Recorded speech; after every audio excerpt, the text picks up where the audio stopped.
A local World War II veteran who later became a two-star general has died. Goodlettsville native General Doyle Tidwell Jr. served in the Army for decades, working his way right up the ranks. Known as the greatest generation, the number of World War II veterans still alive today is dwindling. News 2's Tori Gessner talked to Tidwell's son about his story and his legacy.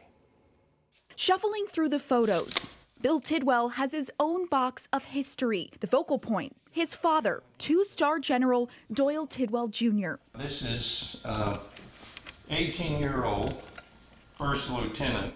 A World War II veteran drafted to the Army just 2 weeks after graduating from Goodlettsville High School in 1943.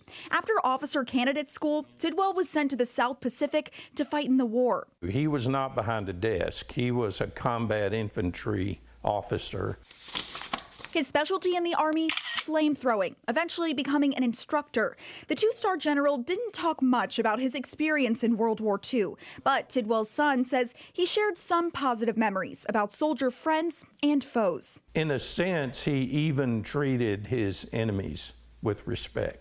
Tidwell ultimately joined the Army Reserves, but was reactivated during the Korean conflict. I believe he's a captain. Working his way up the ranks. Full bird colonel. Before retiring from the Army as a two-star general in 1983. He was just created by his creator to be in the Army.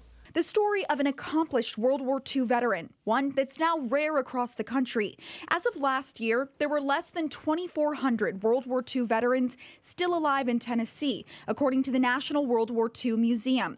What's rarer, how many of those have a rank as high as General Tidwell's? Tidwell's death just 2 days ago.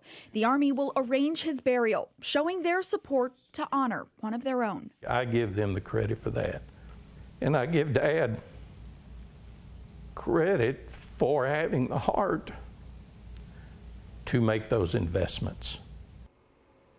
The Army is sending out an honor unit out of Fort Campbell for General Tidwell's burial. They'll also carry his body on a horse-drawn caisson to pay their respects. General Tidwell was 98 years old. Mark.